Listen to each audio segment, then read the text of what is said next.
हरे कृष्णा। आप सभी भक्तों का हार्दिक स्वागत।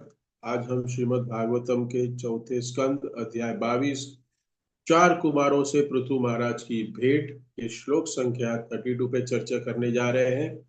और इस श्लोक का अनुवाद मैं आपके लिए पढ़ता हूँ फिर एक बार। बहुत सुंदर श्लोक है। ऐसे तो सारे भागवतम के शब्द सुंदर ही है और एक एक शब्द भगवान की वाणी है। भगवान में और भागवतम में कोई अंतर नहीं है। तो आत्म साक्षात्कार की अपेक्षा अन्य विषयों को अधिक रुचिकर सोचना, भक्ति के अलावा और कुछ अधिक रुचिकर सोचना मनुष्य के अपने हित के लिए इससे बड़ी बाधा कोई नहीं होती। तो यहाँ पे एक शब्द आया है स्वार्थ। स्वार्थ व्यतिक्रम। और स्टार्ट जो ये श्लोक का हुआ है, नातः परतर लोके। तो नात का अर्थ है कोई रास्ता नहीं है। परतरो का मतलब होता है कि इससे बेटर और कोई रास्ता नहीं हो सकता है। हम कली संतरण उपनिषद में यही शब्द हम सुनते हैं। नातो परतर उपायो सर्व वेदेषु दुष्यति। ब्रह्मा जी नारद जी को कहते हैं, इति षोडशकनानाम कली कल्मष नाशनम, ना तो परतर उपायो सर्व वेदेषु दुष्यति। मैंने सारे वेदों को पठन कर लिया, सारे वेदों को देख लिया, पढ़ लिया, और मुझे नहीं लग रहा है कि कलयुग के जीवों के लिए हरे कृष्ण महामंत्र इति षोडशक नाम नाम, जो 16 अक्षरी जो शब्द है, इससे अच्छा और बेहतर और इससे बढ़कर कोई और मार्ग हो सकता है। तो ये वहां सेम ब्रह्मा जी और नारद मुनि के संवाद में भी यही है, और यहाँ पे चार कुमार भी यही कह रहे, ना तो परतर है, इससे अच्छा कुछ नहीं है।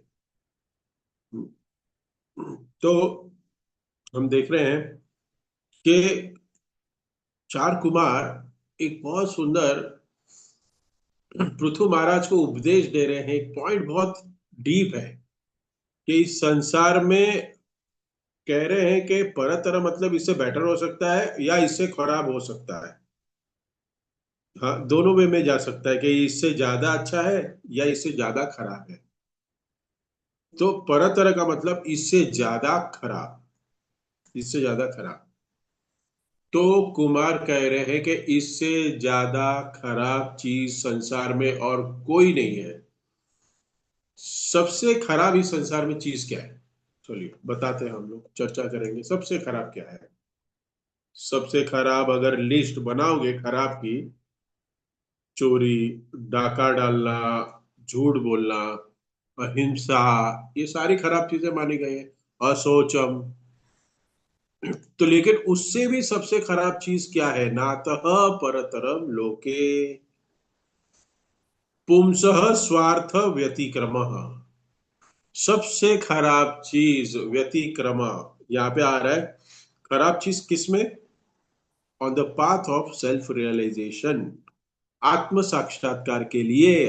हाँ, अगर आप देखोगे ये झूठ बोलना, ये जो मैंने कहा असोच, ये सब भौतिक दृष्टि से बहुत ही कहा जाएगी कि ये तो चाहिए ही, तो ये खराब नहीं है भौतिक दृष्टि। लेकिन जो भक्ति मार्ग में जुड़े हुए हैं, जिसका कार्य आत्मा साक्षात्कार करना है, उनके लिए सबसे बुरी बात, सबसे कहते हैं कि सबसे खराब जो है, सबसे बड़ा शत्रु जो है आध्यात्मिक जीवन में हमारा जो लोग भक्ति कर रहे हैं, आध्यात्मिक जीवन में उन्नति करने की कोशिश कर रहे हैं, व्यतिक्रमा, ऑब्स्ट्रक्शन। तो क्रम मतलब क्रमे क्रमे मतलब स्टेप बाय स्टेप। व्यतिक्रम मतलब रोक देना, जो भक्ति में आगे बढ़ने की कोशिश कर रहा है या भक्ति में चलने की कोशिश कर रहा है। तो धीरे धीरे शनै शनै हम आध्यात्मिक जीवन में चल तो रहे हैं, आगे भी बढ़ने की कोशिश कर रहे हैं, लेकिन एक चीज आपको पूरी तरह रोक सकती है। कभी कभी हमारे माइंड में कुछ विचार आते हैं, तो वो स्पीड हमारी भक्ति की कम हो सकती है, लेकिन रोक नहीं सकता हमें। हाँ, लेकिन एक चीज जो है वो हमें कंप्लीटली डिफॉल्ट या हॉल्ट कर देगी। वो क्या है यहाँ पे? स्वार्थ। This is the whole point of today's lecture, स्वार्थ। धर्मशास्त्र में भी दिया गया है कि जहां स्वार्थ है ना, वहां पे धर्म नहीं है। टेक्निकल थोड़ा हम समझेंगे आज। स्वार्थ व्यतिक्रम। तो सबसे ज्यादा हम देखें कि सबसे बड़ी प्रॉब्लम है हमारे हमारे जीवन में, स्वार्थी हो गए हम, सब स्वार्थी है जीव।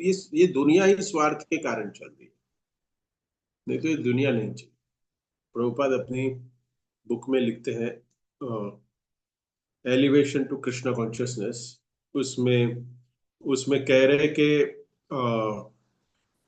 उसमें लिख रहे हैं कि selfishness on the path of devotion is not only harmful but it is destructive also। तो कह रहे हैं कि जो भी भक्ति मार्ग में है, इस भक्ति के रास्ते में जो स्वार्थ है, ये हानिकारक नहीं होता, लेकिन विनाशकारी भी होता है। उसका ट्रांसलेशन है, स्वार्थ जो है हानिकारक नहीं है, वो विनाशकारी है। विनाशकारी मतलब आपने अभी तक जो भी अचीव किया है उसका भी नाश कर देगा। हम्म।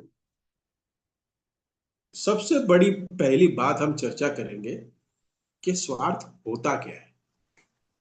हम्म। क्योंकि कभी कभी हमें समझ ही नहीं आता कि ये स्वार्थ था प्रभु जी। नहीं नहीं प्रभु जी, ये कहाँ स्वार्थ है? अरे स्वार्थ है क्या? तो स्वार्थ को हम अगर संधि विच्छेद करेंगे, यहाँ पे भी दिया है वैसे ही, स्व डैश अर्थ, उसमें आप शब्दार्थ अनुवाद में हम देख सकते हैं, स्व प्लस अर्थ।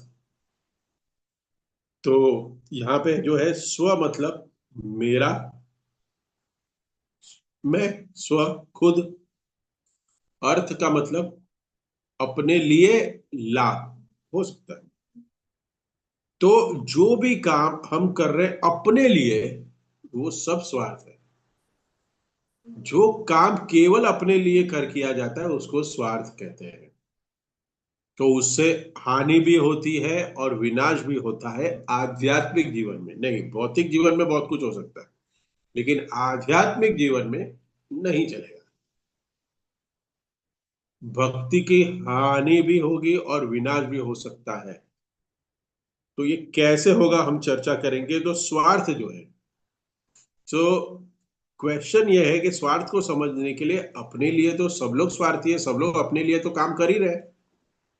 मैं दूसरे के लिए थोड़ी काम पे जाऊं और दूसरा मेरे लिए काम पे जाए कि हमको एक दूसरे की सैलरी मिले। नहीं। भक्ति किसके लिए कर रहे हो भाई? भक्ति किसके लिए कर रहे हो? स्वार्थ के लिए, अपने लिए कर रहे हो। करेक्ट। भक्ति भी अपने लिए चल रही है, तो ये भी तो स्वार्थ है ना, प्रॉब्लम है। बट कि स्वार्थ क्या है? केवल अपने लिए करना, केवल और केवल अपने लिए करना। क्योंकि हर क्रिया में अगर हम सोचे तो हर क्रिया में अपने लिए कुछ ना कुछ तो करना ही पड़ेगा। कोई ऐसी क्रिया नहीं होगी जिसमें अपने लिए कुछ ना हो। सो भक्ति तो अपने लिए कर रहे हैं, लेकिन मेन किसके लिए कर रहे हैं? भगवान के लिए कर रहे हैं भक्ति, हमारे लिए नहीं कर रहे हैं। हम भगवान के लिए कर रहे हैं। मेन क्या चल रहा है? भगवान को सेटिस्फाई करना है, नॉट कि मैं सेटिस्फाई हो रहा हूँ। प्रभु जी बहुत आनंद आ रहा है, मस्त भक्ति, बहुत मजा आ रहा है। अरे आपको मजा आ रहा है तो प्रॉब्लम है, भगवान को मजा आ रहा है क्या वो देखो आपसे। भगवान खुश है क्या? ये तो भगवान सर लेके बैठे ऐसे, पता नहीं ये कहाँ भक्त बन गया, परेशान करने आ गया मुझे। हाँ, ऐसे कुछ कुछ भक्त होते हैं। मैं जब भी महाराज जी के रूम के बाहर बैठता था, तो ऐसे लोग कुछ आते थे अपने अपने लेके, अपने इश्यूज को लेके। भगवान भी सोचे कि ऐसे ऐसे भक्त बन गए हैं कि सब परेशान करते हैं। तो ये सोचना है हमें कि भगवान को खुश करने के लिए भक्ति करनी है। अगर हम अपने उद्धार के लिए अगर भक्ति कर रहे हैं तो यह स्वार्थ हो गया, यह स्वार्थ हो गया। ये थोड़ा टेक्निकल जाऊंगा मैं थोड़ा, लेकिन फिर भी आपको ना समझे तो एंड में पूछ लेना। लेकिन ये समझनी बड़ी बात है। हाँ, स्वार्थ में सिर्फ हम लोग अपने लिए भक्ति कर रहे हैं, या मटेरियली हम अपने लिए काम कर रहे हैं। लेकिन कभी कभी भक्त लोग लग भी रहा है, लगता भी है कि हम भगवान के लिए कर रहे हैं, लेकिन लेकिन क्या होता है उसमें स्वार्थ छुपा होता है। तो मटेरियली हम एक उदाहरण देखेंगे, कोई बिजनेसमैन है, वो पैसे कमा रहा है। हाँ, तो वो किसके लिए कमा रहा है? वो अपने लिए कमा रहा है। लेकिन सपोज कोई दानी है, मंदिर में दान दे रहा है, तो वो स्वार्थ है? दिखने में लग रहा है कि वो स्वार्थ नहीं है, क्योंकि वो दान किसके लिए दे रहा है? भगवान के लिए दे रहा है। लेकिन ये एक्चुअली भगवान के लिए कर रहे हो दान दे के, लेकिन वो किसके लिए कर रहे हैं दान?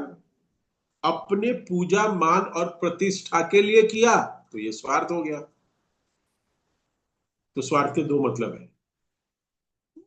स्वार्थ वहां माना जाता है कि केवल वो अपने लिए कर रहे हो, या हो सकता है कि भगवान के लिए कर रहे हो, दिख रहा है, लेकिन मेन आप तो आप ही अपने लिए कर रहे हो। पहले अपने लिए कर रहे हो, और फिर अगर कुछ बच गया तो भगवान को दे दो। तो ये स्वार्थी है। बचा हुआ भगवान को देना वो स्वार्थ है। भगवान को देके बचा हुआ अपने लिए यूज करना वो स्वार्थ नहीं है। मैं बोल रहा हूं, लेकिन मैं भी ये फॉलो नहीं कर पा रहा। लेकिन यहाँ पे आ रहा है ये बात, इसके लिए बोलना पड़ेगा कि कम से कम मैं बोलूं तो कम से कम इसको कुछ तो भी अंश में फॉलो कर सकता। लेकिन ये स्वार्थ है। ये आगे के श्लोक देखिए, मैं पढ़ रहा था ना तो नींद उड़ गई थी मेरी। ऋतु महाराज जो आगे के श्लोक पे भी बता रहे हैं कि हम लोग क्या है मालूम है, हमारे काम क्रोध लोभ मद मत्सर्य पे काम कर रहे हैं। लेकिन उसको जन्म देने वाला पृथु महाराज, चार कुमार कह रहे हैं पृथु महाराज को कि इसको जन्म देने वाला तो स्वार्थ है। उस स्वार्थ को निकालो ना तो सब निकल जाएगा। लेकिन हम अलग अलग वस्तुओं पे कार्य करते हैं। मत स्वार्थ को निकालो, सब ठीक हो जाएगा। ना क्या कहते हैं हिंदी में, ना बजेगी, ना बजेगा बैल ना क्या, ना ना बजेगी बांसुरी, ना बांसुरी। ऐसे कुछ है ना। हाँ। भूल गया क्या है। ना बजेगा बांस, ना बजेगी बांस। हाँ, ना बांसुरी। बजेगा बात ना बांसुरी। हाँ, तो सब डिवोटीज हैं। हाँ, प्रसाद हो गया, कपड़ा कपड़े हो गया, डिवोटीज के लिए अब मैं बोल रहा हूँ। तो लेकिन हम ये कर तो है, हमको ये करना पड़ेगा, कपड़े पहनने पड़ेंगे, प्रसाद खाना पड़ेगा, ये हम किसके लिए कर रहे हैं? ये हम इसके लिए कर रहे हैं कि हम भगवान की सेवा कर पाए। करेक्ट। ये बहुत इंपॉर्टेंट पॉइंट है समझना। प्रभुपाद प्रभुपाद फर्स्ट कैंटो के सेकंड चैप्टर में लिख रहे हैं तात्पर्य में। कल मैं एक भक्त का लेक्चर सुन रहा था तो वो इसको कनेक्ट कर रहे थे कि प्रभुपाद कह रहे हैं कि, कह रहे हैं उदाहरण भी दे रहे हैं, जो विवेकानंद है ना, विवेकानंद को जानते हो आप लोग? कोई रिलेटिव है उनके? साउथ से। तो विवेकानंद साउथ में घूमने गए थे विवेकानंद, और उन्होंने एक अपनी किताब में लिखा कि ये जो वैष्णव जो है ना वो सारे भोगी है। ये भोगी लोग होते हैं वैष्णव। अच्छा खा रहे, महाप्रसाद अच्छा पहन रहे, अच्छा गोल्ड भी पहन रहे। श्रीरंगम में गए, श्रीरंगम में गए विवेकानंद जी, उन्होंने देखा कि ये सब लोग तो भोगी है, अच्छे अच्छे कपड़े पहनते हैं जो पंडे हैं। हाँ? जब पूजा करते आते हैं तब कितना अपने आप को एकदम डेकोरेट किया हुआ होता है, तिलक होता है। तो ये सब क्या है? ये तो सब स्वार्थी है, ये सब अपने लिए करते हैं। लेकिन ये एक्चुअली अपने लिए नहीं हो रहा है। इसके लिए मेन सेंटर में किसके लिए कर रहे हैं? ये कौन है सेंटर में? कृष्ण है, रंगनाथ जी है। लेकिन डिवोटीज ऐसा लग रहा है वो अपने लिए करते हैं। हम्म, लेकिन वो अपने लिए नहीं हो रहा। लेकिन जो भी हम पा रहे हैं वो पहले हम सबको भगवान की सेवा में लगा रहे हैं, उसके बाद उसका भोग ले रहे हैं। तो वहां पे स्वार्थ नहीं माना जाएगा। लेकिन थोड़ा बहुत तो अपने जीने के लिए तो करना ही पड़ेगा स्वार्थ। नारद मुनि कह रहे हैं कि थोड़ा सा सेंस ग्रेटिफिकेशन अपने बॉडी मेंटेनेंस के लिए करना, ये स्वार्थ नहीं है, ये स्वार्थ नहीं माना जाता। लेकिन वो जो मिनिमम है, जो नारद मुनि कह रहे हैं मिनिमम, वो मिनिमम की परिभाषा है ना, वो हर एक के लिए अलग अलग हो सकती है। तो ये स्वार्थ है। और स्वार्थ भी अगर हम इन डिटेल में जाए तो दो तरीके का है। शिल प्रभुपाद कह रहे हैं, एक है पर्सनल और एक है एक्सटेंडेड। तो तो स्वार्थ हो गया कि हम लोग अपने लिए काम कर रहे हैं, हम अपने लिए भक्ति कर रहे हैं। लेकिन एक बिजनेसमैन जो है वो अपने लिए तो काम कर रहा है, लेकिन वो अपने अपनी फैमिली के लिए भी काम कर रहा है, अपनी फैमिली के लिए भी कर रहा है। तो हम देखते हैं कि माइक्रोसॉफ्ट के जो बिल गेट्स है, इसको सुनिएगा ठीक से, उसके जो बिल गेट्स है उसके साथ कंपनी में कुछ प्रॉब्लम हो गई थी। क्योंकि एप्पल जब बड़ा हो रहा था, मैकेंटोश एक ऑपरेटिंग सिस्टम, सब किसी के पास मैकबुक होगा, किसी के पास माइक्रोसॉफ्ट होगा। तो एक एप्पल जो है, जो लैपटॉप इसको हम कहते हैं मैकबुक, वो मैकेंटोश जो सिस्टम पे चलता है। तो तो ये दोनों में कंपटीशन चल रही थी, दोनों की। तो तो बिल गेट्स की बहुत बदनामी हो कि भाई ये तो बहुत आगे बढ़ रहा है, मैकेंटोश ऑपरेटिंग सिस्टम ज्यादा अच्छी है। तो बिल गेट्स ने एज ए बिलियनर उसने चैरिटी शुरू कर दी। आपको पता होगा बिल गेट्स बहुत बहुत बड़ा चैरिटी करता है। तो आज भी अगर देखो कि माइक्रोसॉफ्ट में ये प्रोसेस है कि माइक्रोसॉफ्ट का एम्प्लॉय अगर कुछ कुछ पैसे दान करेगा अपनी सैलरी का, माइक्रोसॉफ्ट का, तो उतना ही अमाउंट उसको ऐड कर देगा, उस एम्प्लॉय को दे देगा उतना ही। कि अगर समझो कि मैं इस्कॉन को, वो जो माइक्रोसॉफ्ट का एम्प्लॉय वो कहे कि इस्कॉन को मुझे $1 देना है, तो माइक्रोसॉफ्ट उसको $2 देगा और कहेगा तू एक मत दे, तू $2 इस्कॉन को डोनेट कर। तो माइक्रोसॉफ्ट कहता है कि हम भी तुम्हें सपोर्ट करेंगे, तुम जितना कर रहे हो उतना ही हम भी करेंगे, चलिए। तो ₹50, $1 हम भी ऐड कर रहे हैं। तो इसको कहते हैं डबलिंग, डबल हो जाता है। तो इस तरह करते करते करते करते ऐसे करके उसने एक चैरिटी में अपनी इमेज बना ली। Now the point comes here. लोग क्या सोच रहा है कि बिल गेट्स कितनी चैरिटी कर रहा है, लेकिन एक्चुअली क्या कर रहा है स्वार्थी। हाँ, सीन कहाँ घूम के कहाँ आ रहा है, अपने स्वार्थ के लिए। इसको कहते हैं एक्सटेंडेड स्वार्थ। अपनी फैमिली के लिए कर रहे हो, इसको क्या कहते हैं? अरे चलो फैमिली नहीं, कोई कहता है मैं समाज सेवा करूंगा, समाज के लिए करूंगा, समाज के लिए कर रहा है, हॉस्पिटल बना रहा है, स्कूल बना रहा है, तो क्या स्वार्थी है वो? क्या कह रहे हो आप? क्या लगता है उसको खाने का टाइम नहीं है, पहनने का टाइम नहीं है, बहुत मेहनत कर रहा है। हाँ? वो नेम फेम के लिए भी काम नहीं कर रहा है, समझो। तो क्या स्वार्थी हो गया? ये समाज जो है, समाज के लिए कर रहा है, बहुत मेहनत कर रहा है, लेकिन ये समाज मेरा है वो समझ के कर रहा है, इसलिए वहां भी स्वार्थ आ गया। मेरा समाज है, तो ये स्वार्थी हो गया। एक्सटेंडेड, स्व, अपने लिए। हाँ? माँ का थोड़ा कठोर लग सकता है, लेकिन ये है, इसके लिए मैं बोल रहा हूँ क्योंकि बहुत सारे सीनियर माता जी हैं। माँ का जो प्रेम है बेटे के लिए, बेटे के लिए, अपने पुत्र के लिए माँ जो है वो 24 घंटे कॉन्सेंट्रेशन में रहती है, वो उनके लिए 24 घंटे सेवा में लगी रहती है। माँ कितनी महान है, लेकिन माँ भी स्वार्थी बताई गई, कंप्लीट। क्यों? क्योंकि वो अपने बच्चे के लिए कर रही है, और बच्चा उसका बॉडी पार्ट है, बच्चा उसका अपना शरीर का अंग लग रहा है, इसके लिए वो कर रही है अपना। लेकिन मैं क्यों बोल रहा हूं? क्योंकि यहां पे तथ्य आ रहा है कि यही दूसरे बच्चे के लिए तो नहीं कर रही है। उसको दूसरा बच्चा दिया जाए, वही प्रेम कर पाएगी उसके साथ? हाँ या ना? नहीं कर पाएगी।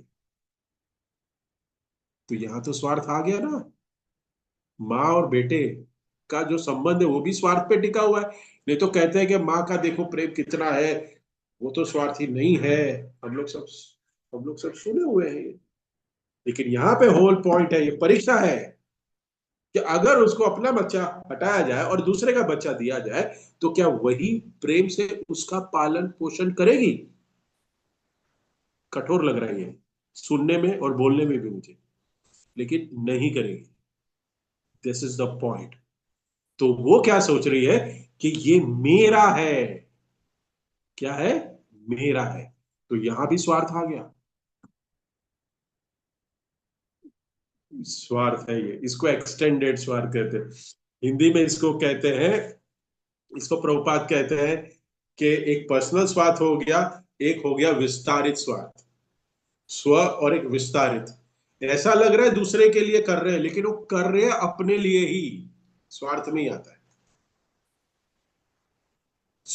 इसलिए जितने भी समाज सेवक फिलोंथ्रोपिस्ट बहुत मेहनत कर रहे हैं दूसरों के लिए, बट अपने समाज के लिए, अपनी कंट्री के लिए कर रहे हैं, मतलब स्वार्थ ही आ गया। क्योंकि पेंशन प्लान, हाँ, खुद के लिए आ रहा है ना। हाँ, खुद के लिए आ रहा है, इसलिए बचा रहे हैं हम लोग। हाँ, प्रोविडेंट फंड खुद के लिए है सब कुछ। ये कहते हैं ना कि पूरी दुनिया है ना, सेल्फ कॉन्सेंट्रेट सिखाती है हमें। लेकिन एक भक्त को है ना, सेल्फ कॉन्सेंट्रेट नहीं होना चाहिए, कृष्णा कॉन्सेंट्रिक होना चाहिए।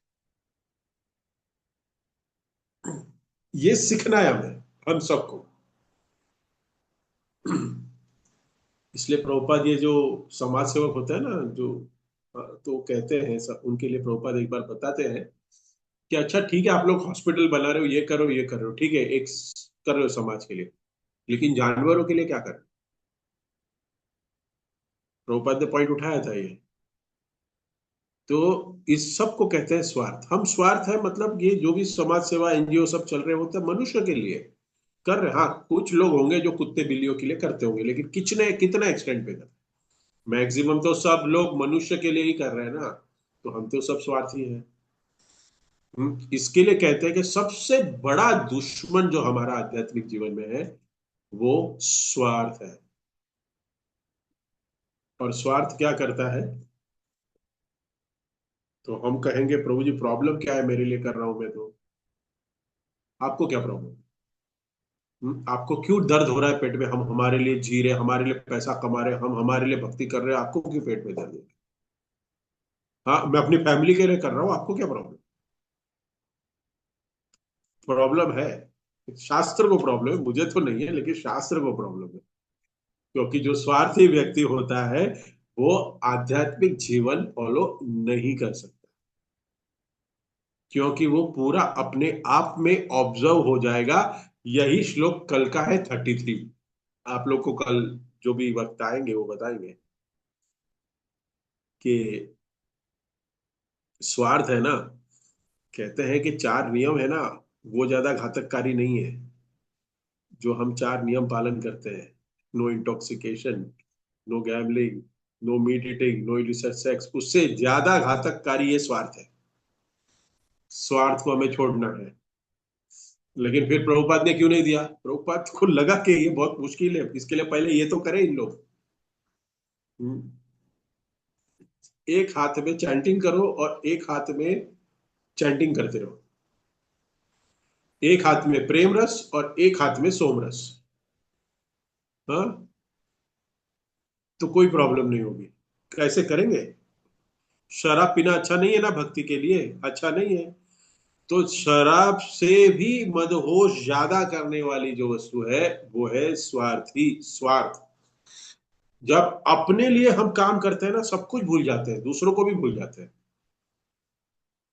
जब हम अपने लिए करते हैं, जब हम स्पेशली हम अपने लिए काम करें और उस काम से हमें सक्सेस मिल जाए।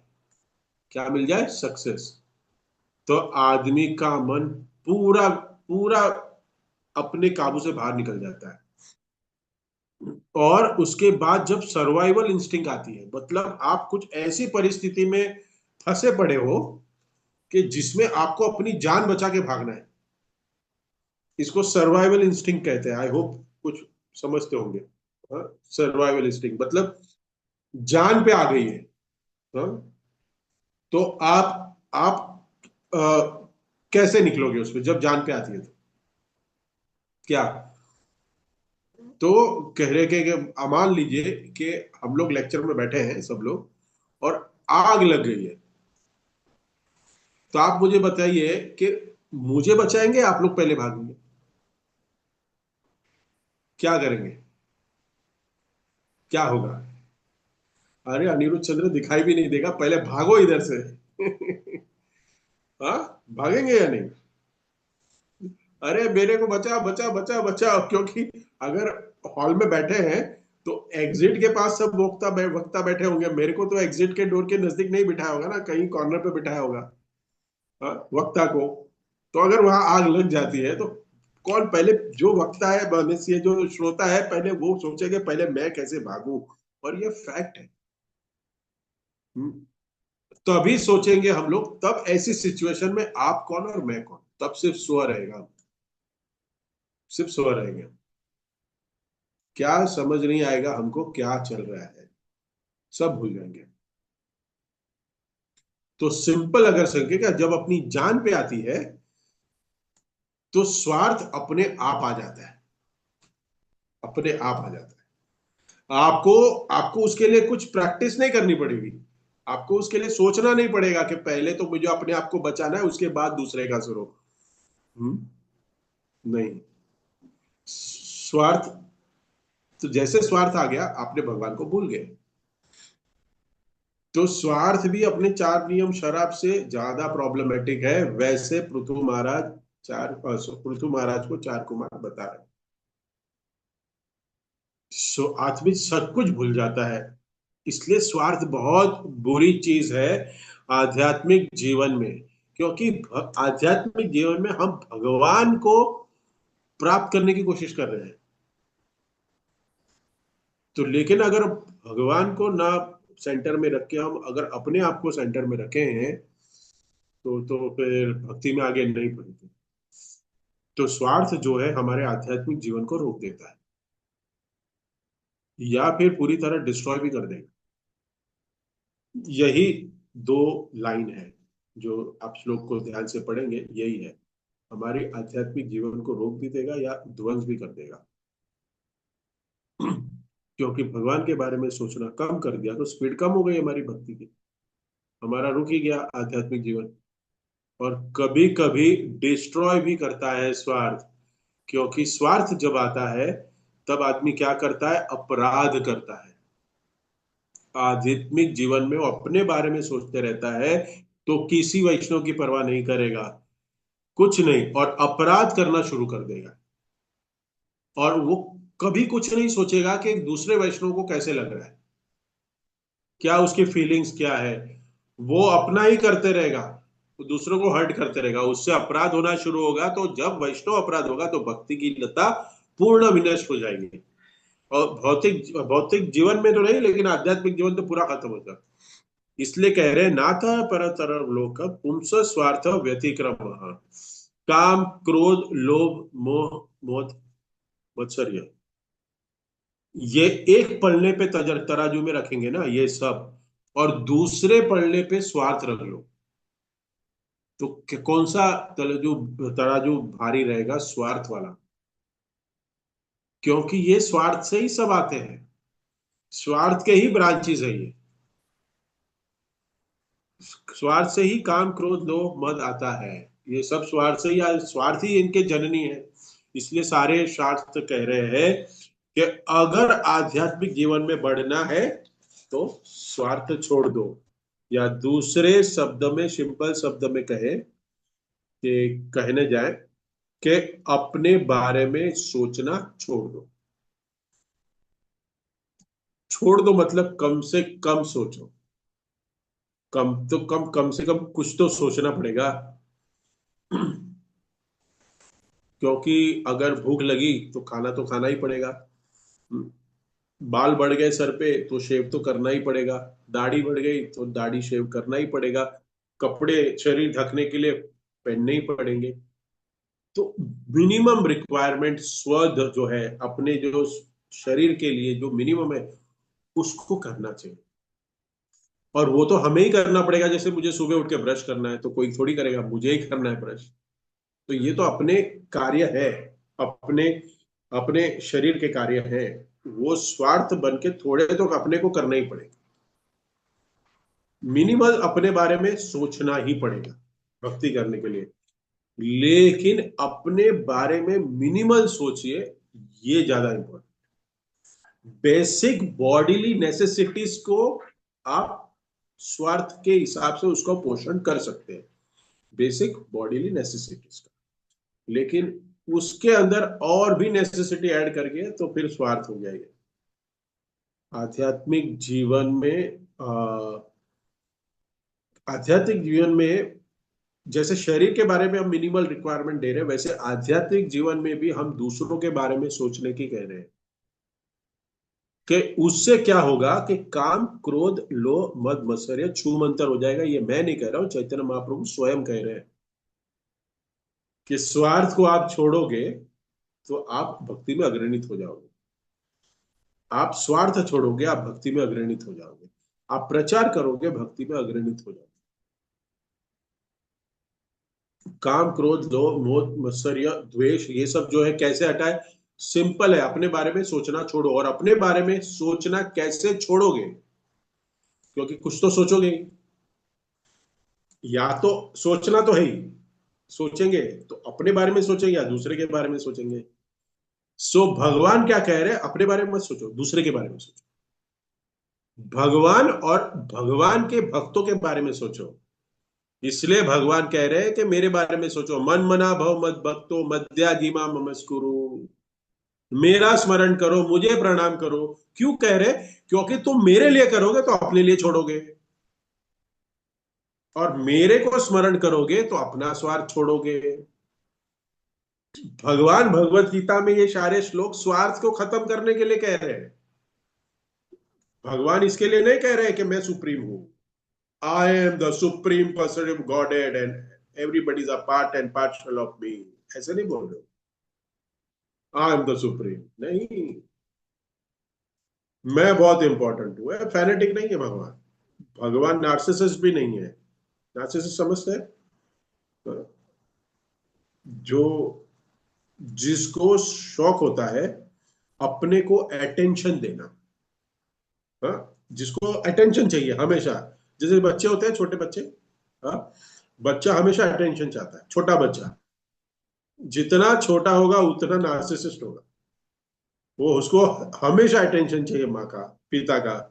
4-5 महीने का बच्चा और थोड़ा सा अलग होना शुरू कर दो, देखो, बस वो उसको माँ बाप दिखने चाहिए। क्यों रो रहा है वो? हम्म? क्योंकि मम्मी पापा मुझे अटेंशन नहीं दे रहे, उसको डर लग रहा है। और जो छोटे बच्चे होते हैं वो शैतानी बितानी करते हैं। क्यों करते हैं? क्योंकि वो माँ बाप उनके ऊपर अटेंशन दे। लेकिन जब पेरेंट्स का और एक बच्चा हो जाता है तब प्रॉब्लम शुरू हो जाती है। हाँ, क्योंकि जो पहला बच्चा है उसके ऊपर ध्यान नहीं देते हैं। तो पहला बच्चा रोता है कि मेरे पे ध्यान नहीं देते हैं। जो 2 बच्चे वाले उनको पता होगा। तो इसको कहते हैं कि नार्सिसिस्ट बच्चों में थोड़ा होता है। और ये बड़े लोगों में भी होता है और डिवोटी में भी देखा गया है। हमारे में भी ये थोड़ा थोड़ा तो है ही कि हम सब लोग अपने में अटेंशन, अपने पे अटेंशन चाहते हैं, और इसी को स्वार्थ भी कहा गया है। जैसे हम लोग सेवा कर रहे हैं कुछ, और आपको कुछ बोले ही ना, आपको कोई एक्नोलॉजी ना करे, आप सेवा कर रहे हैं मंदिर में कहीं भी, आपको एक्नोलॉजी ना करे कोई, तो क्या लगेगा आपको? आपकी सेवा को कोई कोई कहे कि कोई नोटिस ही ना करे आपकी सेवा को, और नोटिस भी ना करे और अप्रिशिएट भी ना करे आपकी सेवा को, तो क्या होगा? भक्त परेशान हो जाएगा। अरे मैं इतनी सेवा कर रहा हूँ, कोई कुछ बोल ही नहीं रहा है, मेरे से कुछ बोल ही नहीं रहा है कि मैंने अच्छा किया बुरा किया। हाँ, अरे क्या है ये। हाँ, कोई बोल ही नहीं रहा अच्छी सेवा किया मैंने। हाँ, सच में डिवोटीज परेशान होते हैं। आपको लग रहा है ऐसा, सच में ऐसा है। लेकिन हमने कभी इसको सोचा नहीं, जैसे मैं आज बता रहा हूं कि ये भी एक स्वार्थ है। अल्टीमेटली देखो, तो हम कह सकते हैं कि नहीं, वो तो भगवान के लिए कर रहा है ना, तो उसको क्यों अप्रिशिएट करने की जरूरत है। वो तो तुम भगवान के लिए, लेकिन लोग परेशान होते हैं बाबा। 100% डिवोटीज होते हैं इससे। 99.9 नहीं कहूंगा, 100%। अगर वो करते जा रहा है और उसको एक बार भी आप अप्रिशिएट ना करो, उसको नोटिस में ना लो, तो उसका दिमाग फ्यूज हो जाएगा। क्योंकि हमारी टेंडेंसी है कि हम अटेंशन चाहिए हमारे पे, और ये अटेंशन को ही स्वार्थ कहते हैं। और ये जो स्वार्थ है ना, ये हमारे अंदर, मोबाइल के अंदर कुछ सॉफ्टवेयर इनबिल्ट आते हैं, करेक्ट। और कुछ एप्स आप डाउनलोड करते हो, करेक्ट। आप लोग को समझ में आ रहा है, कुछ मोबाइल्स आप खरीदते हो तो कुछ इनबिल्ट होते हैं सॉफ्टवेयर, उसको आप डिलीट ही नहीं कर सकते, एप्स को आप नहीं डिलीट कर सकते। लेकिन कुछ एप्स आप डाल सकते हो, करेक्ट। लेकिन जो एप्स आप डिलीट नहीं करते हो, वो हमारे शरीर का ऐप है स्वार्थ। आप वो हमारे में प्रोग्राम किया हुआ है, उसको डिलीट नहीं कर सकते। इसलिए हम अगर आध्यात्मिक जीवन फॉलो कर रहे हैं, आध्यात्मिक जीवन फॉलो कर रहे हैं, और और इतनी भक्ति कर लो, ये स्वार्थ नहीं जाएगा। कितनी भी भक्ति, कभी कभी हम बोल देते हैं प्रश्नों के उत्तर में, और उसका आंसर दे देते हैं और बोलता है कि भक्ति करते रहो, चली जाती, चली जाएगी, अपने आप चली जाएगी। लेकिन ये कभी नहीं जाएगी, लेकिन तब जाएगी ये जब आप छोड़ने की इच्छा करोगे, ऑटोमेटिक नहीं जाएगी। जब हम समझेंगे, नहीं तो वो उसी मोबाइल में पड़ी रहेगी। जब हम छोड़ना तब जाएंगे जब हमें पता चले कि ये चीज मुझे छोड़नी है। तब पता चले तब छोड़ोगे ना। और जब चीज तब छोड़ोगे हम, जब हमें पता चलेगा कि ये चीज मेरे में बुरी है, कि ये चीज है जो मुझे छोड़नी पड़ेगी, जो मेरे में है, ऑलरेडी प्रोग्राम की हुई है। क्योंकि हमें अभी तक पता ही नहीं था कि स्वार्थी सबसे बड़ी प्रॉब्लम है। हाँ, अभी तो हम द्वेष से, क्रोध से, काम से लड़ रहे हैं। हमारी तो लड़ाई इससे चालू है। लेकिन हमारा असली दुश्मन कौन है, वो हमें आज पता चला कि हमारा सबका बॉस है स्वार्थ। उसको उड़ा दो, सब उड़ गए। हाँ, हम क्या है, लड़ाई करने जा रहे हैं और एक एक सिपाही को मार रहे हैं। क्या कर रहे हैं, सिपाही इधर आ मार रहे हैं, ये सिपाही इधर आ मार रहे हैं। लेकिन राजा को मारो ना। हाँ? राजा को मार दिया, सारे सिपाही मर जाएंगे। बॉस को उड़ाओ। स्वार्थ है बॉस। और बॉस को उड़ाने का सिंपल तरीका क्या है, इसलिए चैतन्य महाप्रभु कहते हैं, जार देखो तारे कहो कृष्ण उपदेश, अमर आज्ञा गुरु होय तार ए देश। हम्म। उसके बाद कहते हैं, कबू ना बांधी बे तुम्हारा विषय तरंग। हम्म। अगर सदैव तुम दूसरों की सेवा में, दूसरों के कल्याण के बारे में सोचते रहोगे, तो आपको ये जो द्वेष की, या तब जो तुम्हें ये माया की जो स्व की तरंग है, तुम्हें छू भी नहीं पाएगी, मध्य लीला में है ये समझना बहुत, समझना इंपॉर्टेंट, क्योंकि लोगों का लॉजिक ही उल्टा है। लोग कह रहे हैं कि हम प्रचार करेंगे तो हम माया में फंस जाएंगे। अगर प्रचार करेंगे माया में फंस जाएंगे, क्योंकि प्रचार के लिए जाएंगे तो इतनी माया है बाहर, ऐसे ऐसे लोगों से मिलना पड़ता है, मटेरियलिस्टिक पीपल से। तो एक एंगल में ये ठीक है कि अगर हम बिल्कुल नए हैं, क्योंकि जन्म सार्थक करी कर उपकार, वो भी चैतन्य महाप्रभु ने कहा है, तो पहले अपने आप को पहले उसके लिए सार्थक बनाना है। हाँ, तो ऐसे एकदम पूरे नए, हमको कुछ फिलोसॉफी आती नहीं, और पूरी हमारी हमारी चैंटिंग भी ठीक नहीं है, साधना भी ठीक नहीं है, और बाहर निकल गए, प्रीचिंग करने निकल गए, तो क्या हो जाएगा। हाँ, तो हम प्रचार नहीं कर पाएंगे। हम तो एसोसिएशन देने वाले नहीं बन जाएंगे, लेने वाले बन जाएंगे, हम दूसरों का एसोसिएशन लेके आ जाएंगे। हाँ। तो एक एंगल से जो बिल्कुल नया भक्त है वो तो प्रचार ना करे, अच्छा है। लेकिन सेम टाइम हम देखें कि लॉजिक ये है कि प्रचार बाद में करे, पहले शुद्ध हो जाए नए लिए भक्तों के लिए, यही कहते हैं। लेकिन फिर हम कह रहे कि और भी है कि जब कोई भक्त अग्रणित हो गया है, भक्ति में 5-10 साल बिता लिए हैं और उसको सब कुछ अपना जीवन का उद्देश्य पता चल गया है, तो जितना आप प्रचार करोगे ना उतना शुद्ध होगे, आपका उतना उतना ज्ञान होगा। और जैसे प्रचार करना मतलब क्या है कि दूसरों के बारे में सोचना। प्रचार कर रहे मतलब क्या है, वो स्वार्थ है नहीं, प्रचार जो कर रहा है वो दूसरों के कल्याण के विषय में सोच रहा है। तो जैसे स्वार्थ हटेगा तो क्या होगा, भक्ति में आगे बढ़ोगे, तो जितना आप प्रचार करोगे उतना आपका स्वार्थ निकल जाएगा, आप अपने लिए, आपके लिए बस समय ही नहीं रहेगा। आप प्रीचिंग करो या प्रीचिंग मिशन में हेल्प करो, ये स्वार्थ को हटाने का सबसे रामबाण उपाय है जो चैतन्य महाप्रभु ने हमें दिए हैं। उसमें कोई, हम देखते हैं कुक है, हेल्प कर सकता है, मतलब हेल्प भी बहुत सारे तरीके से कर सकते हैं। प्रचार में, प्रचारक को प्रचार में अगर खुद प्रीचिंग कर सकते हैं तो ज्यादा ही अच्छा है, 1-to-1 करो। हाँ, ज्यादा से ज्यादा लोगों को मंदिर में लेके आओ, सेंटर में लेके आओ, लोगों को डोनेशन के लिए इंस्पायर करो, प्रोग्राम के लिए इंस्पायर करो, ये भी प्रचार है, करो। तो प्रभुपाद कह रहे हैं कि प्रीचिंग मिशन में सपोर्ट करो, स्वार्थ धीरे धीरे जाएगा। So this is a whole point कि जब प्रचार करते हैं हम, तो ये स्व कल्याण के बारे में हम नहीं छोड़ते, दूसरे के बारे में सोचते हैं। यही प्रभुपाद ने वही हमें सिखाया कि जब वो राधा दामोदर मंदिर में बैठे थे, अपनी भजन क्रिया करके वो भगवत धाम जा सकते थे, भजन करके। हाँ, वो तो साधक ही है, तो जा सकते थे, लेकिन उन्होंने क्या किया, अपना स्वार्थ छोड़ा और हमारे सभी के लिए, हम सब जीव के लिए, कलयुग के अभागे जो मंद बुद्धि लोग हैं उनके लिए क्या किया, इतनी कठिन परिस्थितियों में जाके इस कौन की स्थापना की। ये है दूसरों के लिए जीना, अपने कॉन्सेंट्रिक, अपने सेंटर के लिए नहीं। मैं लास्ट संडे को एक लेक्चर दे रहा था, उसमें मैंने कहा कि भगवान भी अपना स्वार्थ छोड़े थे प्रचार के।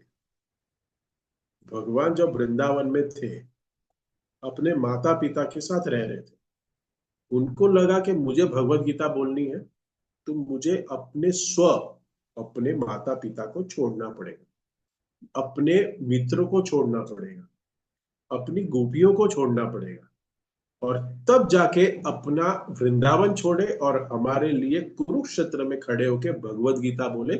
अपना स्वार्थ भगवान ने भी छोड़ा, और हम जीवन, हम और हमारा के साथ अगर हम जी रहे हैं तो हम भक्ति में कनिष्ठ अधिकारी हैं, अगर हम ऐसे जी रहे हैं। मेरी 16 माला, मेरे भगवान, मेरा प्रोग्राम, और अगर हम प्रचार नहीं कर रहे तो स्वार्थ ही है। सॉरी टू से, आगे के 33-34 श्लोक आप आगे पढ़िएगा, क्योंकि आपको हर रोज पढ़ रहे हैं।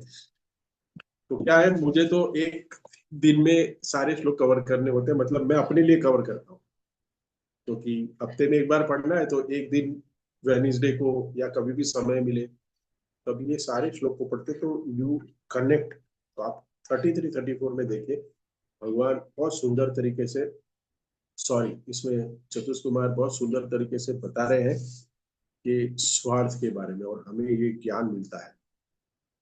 इसी के साथ इस सेशन को यहाँ विराम देते हैं। हरे कृष्णा। किसी कोई भक्त का कमेंट है, करेक्शन है, टिप्पणी है, प्रश्न है, पूछ सकते हैं। हरे कृष्णा।